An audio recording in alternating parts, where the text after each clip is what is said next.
ذلتوں کے مارے لوگ، مصنف فیودور داستویوسکی، تیسرا حصہ، چوتھا باب۔ کئی منٹ تک ہمارے منہ میں ایک لفظ بھی نہیں نکلا۔ نتاشا خیالوں میں ڈوبی، اداس اور کچلی ہوئی بیٹھی تھی۔ اس کی ساری قوت ناگہاں زائل ہو چکی تھی۔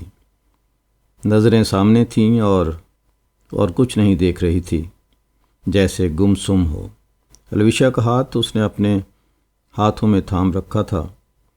وہ چپ چاپ آنسوؤں میں اپنے غم بہا رہا تھا اور بار بار سہمے ہوئے تجسس سے اس پر نظر ڈال لیتا تھا۔ آخر میں وہ دبے دبے اس کو تسلی دینے لگا، کہنے لگا اپنا دل نہ دکھاؤ، خود کو ملامت کرنے لگا۔ صاف معلوم ہوتا تھا کہ وہ باپ کے سر سے الزام اتارنا چاہتا ہے، اور یہی بات خاص طور سے اس کے دل پر بوجھ بنی ہوئی تھی۔ اس نے کئی بار یہ موضوع چھیڑا، لیکن ہمت نہ پڑی، اس ڈر سے کہ کہیں نتاشا میں پھر غصے کی لپٹ نہ اٹھے۔ اس نے اپنی امر اور اٹل محبت کا واسطہ دیا اور کاتیا سے اپنے دلی جذبات کی صفائی دی، یہ کہہ کر کہ وہ کاتیا سے بس بہن کی طرح محبت کرتا ہے، پیاری عزیز بہن کی طرح اسے چاہتا ہے اور بالکل قطع تعلق نہیں کر سکتا۔ ایسا کرنا کاتیا کے ساتھ بدسلوکی اور زیادتی ہوگی، اور بار بار یقین دلاتا رہا کہ اگر نتاشا کی کاتیا سے ملاقات ہو جائے تو دونوں فوراً دوست بن جائیں گی، اس حد تک کہ کبھی ایک دوسرے سے جدا نہ ہوں گی، اور غلط فہمی کا امکان بھی ہمیشہ کے لیے اٹھ جائے گا۔ اس خیال سے ہی اسے بڑی امید تھی۔ بیچارہ لڑکا تھا، دیانتدار، اس کی سمجھ میں نہیں آتا تھا کہ نتاشا کو کیا خطرے نظر آ رہے ہیں، اور واقعی اچھی طرح اس کی سمجھ میں نہ آیا تھا کہ ابھی نتاشا نے اس کے باپ کو کیا جتایا ہے۔ وہ سمجھ سکا تو صرف اس قدر کہ ان دونوں میں جھگڑا ہو گیا، اور یہی بات اس کے سینے پر پتھر کی سل کی طرح رکھی تھی۔ کیا تم اپنے باپ کی طرف سے مجھے قصوروار ٹھہراتے ہو؟ نتاشا نے پوچھا۔ میں بھلا تمہیں کیسے الزام دے سکتا ہوں جبکہ میں خود ہی قصوروار ہوں ان سب باتوں کا؟ اس نے کڑوے احساس کے ساتھ کہا، اور یہ سب میری ہی خطا ہے۔ میں نے ہی تمہیں اس قدر غصہ دلایا، اور غصے میں تم ان پر برس پڑی کیونکہ میری کوئی خطا نہیں نکالنا چاہتی تھی۔ تم ہمیشہ میری حمایت کرتی ہو اور میں اس قابل نہیں ہوں۔ تمہیں کسی نہ کسی پر تو الزام ڈالنا ہی تھا، ان پر ڈال دیا۔ مگر سچ کہتا ہوں، بالکل سچ، کہ وہ قصوروار نہیں ہیں۔ الویشا تہ دل سے بآواز بلند ہوا اور کہا، اور کیا وہ یہ خیال لے کر یہاں آئے ہوں گے؟ کیا انہیں ایسی بات کی امید ہوگی یہاں پر؟ لیکن یہ دیکھتے ہی کہ نتاشا اسے شکوے اور ملامت کی نگاہوں سے دیکھ رہی ہے، وہ فوراً ٹھٹک گیا۔ اچھا معاف کرو، اب میں کچھ بھی نہیں کہوں گا، وہ بولا۔ سب خطا میری ہی ہے۔ ہاں الویشا، وہ دل میں کلک لیے ہوئے بولی، اب وہ ہمارے درمیان دیوار بن گئے اور ہمارا سارا چین و سکون خاک میں ملا دیا، عمر بھر کے لیے۔ تم ہمیشہ میری بات کا اعتبار کرتے تھے، سب سے زیادہ۔ اب انہوں نے میری طرف سے تمہارے دل میں شک و شبہ کا زہر گھول دیا۔ اب تم مجھے الزام دے رہے ہو وہ مجھ سے تمہارا آدھا دل چھین کر لے گئے۔ کالی بلی ہمارے بیچ سے راستہ کاٹ گئی۔ ایسے مت کہو نتاشا، ایسے کیوں کہتی ہو کالی بلی؟ اسے یہ استعارہ ناگوار گزرا۔ انہوں نے اپنی جھوٹی شفقت سے اور فرضی محبت سے تمہیں اپنی طرف کھینچ لیا، نتاشا کہتی رہی، اور اب وہ تمہیں زیادہ سے زیادہ میرے خلاف پھیریں گے۔ میں قسم کھا کے کہتا ہوں کہ یہ نہیں ہوگا۔ الویشا اور تیز ہو کر بولا۔ وہ صرف غصے میں تھے جو یہ کہہ گئے کہ ہم سے جلد بازی ہوئی۔ تم دیکھ لینا، کل 2-1 دن میں دیکھ لینا کہ وہ پچھتائیں گے، اور اگر واقعی انہیں اتنا ہی غصہ آیا ہے کہ ہماری شادی پر رضامند نہ ہوئے تو قسم کھاتا ہوں کہ میں ان کی مرضی کے خلاف چلوں گا۔ غالباً مجھ میں اتنا دم ضرور ہے، اور تم جانتی ہو اس میں مدد کون کرے گا؟ وہ اپنے خیال سے لطف لیتے ہوئے چیخا، کاتیا ہمارا ساتھ دے گی، اور تم دیکھ لینا، دیکھ ہی لوگی تم کہ وہ کیا لاجواب ہستی ہے۔ تم خود دیکھ لوگی کہ اسے تمہاری سوت بننے اور ہمارے درمیان کھنڈت ڈالنے کی کوئی خواہش نہیں۔ اور تم نے کیسی زیادتی کی جو ابھی ابھی یہ کہا کہ میں ان لوگوں میں سے ہوں جو شادی کے بعد دوسرے دن محبت سے منہ پھیر سکتے ہیں۔ تمہارے منہ سے ایسا سننا مجھے کتنا کڑوا لگا۔ میں بالکل اس قسم کا آدمی نہیں ہوں، اور اگر میں بار بار قاتیہ کے ہاں گیا تو بس الوشا، بس کرو، جب جی چاہے اس کے پاس جاؤ۔ میں نے ابھی اس کے بارے میں کچھ نہیں کہا تھا، تم ساری بات سمجھے ہی نہیں، جس کے ساتھ تمہارا جی چاہے عیش کرو۔ بہرحال میں اس کے سوا تو تمہارے دل سے نہیں مانگ سکتی جتنا وہ مجھے دے سکتا ہے۔ ماورا داخل ہوئی۔ کیا لاؤں چائے؟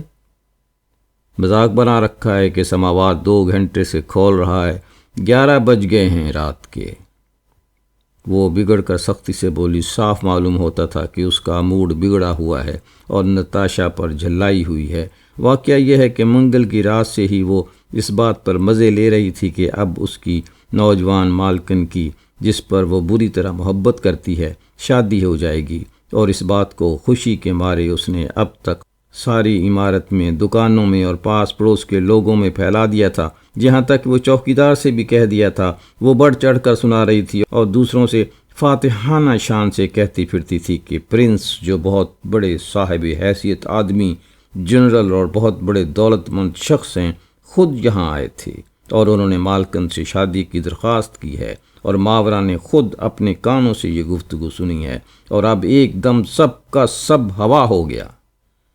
پرنس غصے میں بھرا ہوا جا چکا تھا، چائے تک کو نہیں پوچھا گیا تھا، اور یقیناً اس میں سب خطا مالکن کی ہے۔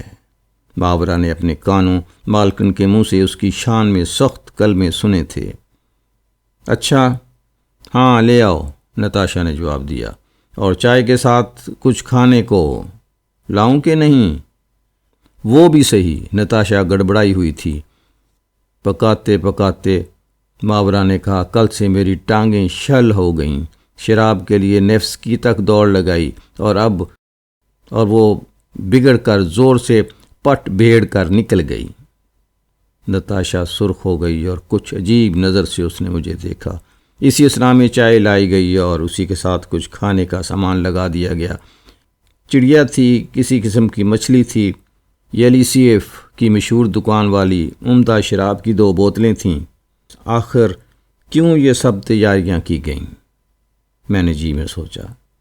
یہ ہوں میں، دیکھتے ہو وانیا، کس قسم کی عورت ہوں میں، نتاشا نے میز کی طرف بڑھتے ہوئے کہا، بلکہ اسے مجھ سے بھی نظریں ملاتی حیا آ رہی تھی۔ میں نے پہلے ہی سے اندازہ کر لیا تھا کہ آج سب کچھ یوں ہو کر رہے گا جیسے ہوا ہے، پھر بھی کہیں دل کی گہرائی میں یہ امید تھی کہ ممکن ہے انجام یوں نہ ہو۔ الوشا آئے گا، صلح صفائی کرے گا، صلح صفائی ہو جائے گی ہماری، میرے جتنے شکوک و شبہات ہیں غلط نکلیں گے، میرے دل کو پھر سے ٹھارس دی جائے گی۔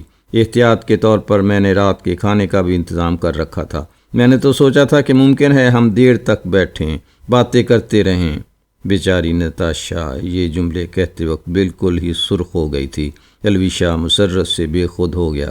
دیکھا نتاشا، وہ چلایا، خود تمہیں اس بات کا یقین نہیں تھا، صرف 2 گھنٹے پہلے تم کو اپنے شکوک کا اعتبار نہیں تھا۔ نہیں، ان سب باتوں کو صاف کرنا ہوگا۔ میں ہی قصوروار ہوں، سب خطا میری ہے، میں ہی جو کچھ ہوا اس کی تلافی کروں گا۔ نتاشا، مجھے اس وقت ابا جان کے پاس جانے کی اجازت دو، مجھے ان سے ملنا چاہیے، انہیں ناگوار گزرا ہے، ان کی ذلت ہوئی ہے، ان کو تسلی دینی چاہیے۔ میں ان سے سب کچھ کہوں سنوں گا، اپنی طرف سے کہوں گا، صرف اپنی طرف سے، تمہیں بیچ میں نہیں لاؤں گا، اور میں سب معاملہ ٹھیک کر لوں گا۔ تم ناراض نہ ہونا کہ مجھے ان کے پاس جانے کی اور تمہیں چھوڑ کر جانے کی اتنی فکر ہے، یہ بات ہرگز نہیں، مجھے ان پر ترس آ رہا ہے۔ دیکھ لینا، وہ تمہارے سامنے اپنی طرف سے صفائی دیں گے۔ کل دن نکلتے ہی میں تمہارے پاس پہنچ جاؤں گا، سارے دن یہیں رہوں گا اور قاتیہ کے ہاں نہیں جاؤں گا۔ نتاشا نے اسے روکا نہیں، بلکہ اور الٹا جانے کے لیے ہی کہا۔ اسے بہت اندیشہ تھا کہ اب الوشا جان بوجھ کر اس کے ہاں آیا کرے گا اور زبردستی دن بھر یہیں اس کے پاس جمع رہے گا اور بالآخر اکتا جائے گا۔ اس نے البتہ الوشا سے یہ درخواست ضرور کی کہ میری طرف سے کچھ نہ کہنا، اور اسی اتفاق سے رخصت کے وقت مسکرانے کی کوشش بھی کی۔ وہ چلنے ہی والا تھا کہ ایک دم نتاشا کے قریب گیا، اس کے دونوں ہاتھ تھامے اور پہلو میں بیٹھ گیا۔ وہ ایسی رقت سے نتاشا کو دیکھ رہا تھا کہ بیان نہیں ہو سکتی۔ نتاشا میری پیاری، مجھ سے خفا مت ہونا، ہمیں کبھی آپس میں جھگڑا نہیں کرنا چاہیے۔ مجھ سے وعدہ کرو کہ آئندہ تم میری ہر بات کا اعتبار کرو گی اور میں تمہاری ہر بات کا۔ سنو، بات کیا ہے؟ میں اب تم سے کہتا ہوں، ایک بار میرا تمہارا جھگڑا ہو گیا تھا، یاد نہیں کس بات پر؟ مگر قصور میرا تھا، ہم دونوں کی بات چیت بند ہو گئی۔ میں نہیں چاہتا تھا کہ معافی مانگنے میں پہل کروں، لیکن اندر ہی اندر دل بہت غمزدہ تھا۔ سارے شہر میں چکر کاٹتا پھرا، ایک ایک جگہ کا پھیرا کیا، دوستوں کے پاس گھومتا پھرا، لیکن دل کا بوجھ ہلکا نہ ہوا۔ طبیعت پر سخت گرانی رہی۔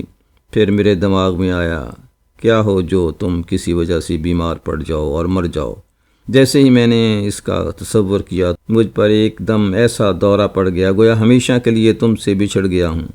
کیسے کیسے دل کو ڈبونے والے اور وحشتناک خیالات آتے چلے گئے۔ رفتہ رفتہ مجھے ایسا تصور بندھا کہ تمہاری قبر پہ گیا ہوں، وہاں تڑپ کر گر پڑا ہوں، قبر کو گلے لگایا ہے اور غم سے نڈھال ہو کر پڑا رہا ہوں۔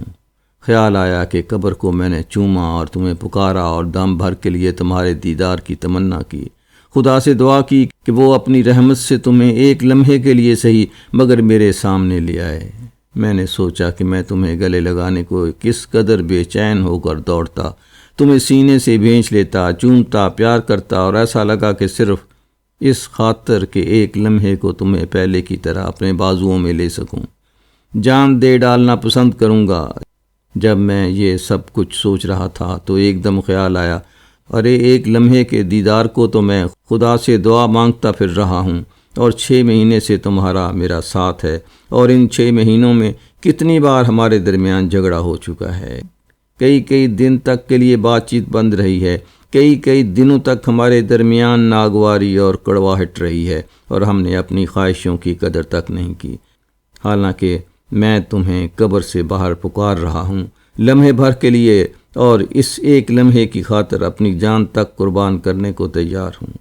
ان تصورات کا بندھنا تھا کہ مجھ سے اور برداشت نہ ہو سکا، اور میں سیدھا جتنی جلدی ممکن تھا تمہاری طرف روانہ ہوا، اور تمہیں میرا انتظار ہی تھا۔ جب ہم دونوں نے غصہ تھوک کر ایک دوسرے کو گلے سے لگایا ہے تو مجھے یاد ہے کہ میں نے تمہیں اپنے بازوؤں میں اس زور سے بھینچا تھا گویا میں تمہیں کھو رہا ہوں۔ نتاشا، ہمیں آپس میں کبھی جھگڑا نہیں کرنا چاہیے، اس سے مجھے بہت صدمہ ہوتا ہے، اور توبہ کرو، بھلا میں تمہیں کبھی ہمیشہ کے لیے جدا کر سکتا ہوں؟ نتاشا رو رہی تھی۔ دونوں نے ایک دوسرے کو بہت گرم جوشی سے گلے لگایا، اور علیشا نے ایک بار پھر قسم کھائی کہ وہ نتاشا کو کبھی نہیں چھوڑے گا، اور پھر فوراً وہ باپ کی طرف تیزی سے روانہ ہو گیا۔ اسے پکا بھروسہ تھا کہ وہ سب قصہ چکا دے گا اور بگڑی ہوئی بات پھر سے بنا دے گا۔ بس خاتمہ ہوا، سب برباد ہوا۔ نتاشا نے بے اختیاری میں میرا ہاتھ دباتے ہوئے کہا، وہ تو مجھ سے پیار کرتا ہے اور پیار کرنا چھوڑے گا بھی نہیں، لیکن ساتھ ہی اسے کاتیا سے بھی الفت ہے، اور کچھ دنوں میں کاتیا کی محبت میری محبت پر حاوی ہو جائے گی، اور پھر یہ ڈسنے والا پرنس کوئی اونٹ تو رہا نہیں ہوگا۔ اور پھر نتاشا، یقین تو مجھے بھی ہے کہ پرنس ایمانداری نہیں برت رہا ہے، مگر جو کچھ میں نے اس سے کہا تمہیں اس سب کا یقین نہیں ہے۔ میں نے تمہارے چہرے سے یہ اندازہ کر لیا، مگر ذرا ٹھہر جاؤ، دیکھتے جاؤ کہ میں نے ٹھیک کہا یا غلط۔ میں نے تو ویسے ہی گول مول کہا ہے، لیکن خدا جانے اس کے من میں اور کیا کیا زہر بھرا ہے۔ بڑا زہریلا آدمی ہے یہ۔ میں 4 دن سے اس کمرے میں آگے پیچھے ٹہل رہی ہوں اور برابر سوچتی رہی ہوں۔ میں نے یہ نتیجہ نکالا، پرنس کی نیت یہ تھی کہ الویشا کا دل ہلکا کر دیا جائے، اور مجھے محبت کرنے کے فرض سے جو غم اور دکھ اس کی زندگی میں دخل انداز ہوتا تھا، اس سے الویشا کو نجات دلا دی جائے۔ اسے شادی کرانے کی بھی اس لیے سوجی کہ اس طرح وہ ہم دونوں کے درمیان راہ بنا لے گا، اور اثر قائم کر کے اپنی دریا دلی اور عالی ظرفی سے الویشا کو اپنے پنجے میں لے لے گا۔ صحیح کہتی ہوں، بالکل سچ وانیہ۔ الویشا اسی گماش کا آدمی ہے، وہ میری طرف سے بالکل مطمئن ہو جاتا، اور میرے معاملے میں جو کھٹکا اسے لگا رہتا ہے، وہ دور ہو جاتا ہے۔ وہ سوچتا اب کیا ہے، اب تو وہ میری بیوی ہو ہی گئی اور ہمیشہ میرے ساتھ رہے گی، اور پھر بے اختیار وہ قاطیہ کی طرف کھینچا چلا جاتا۔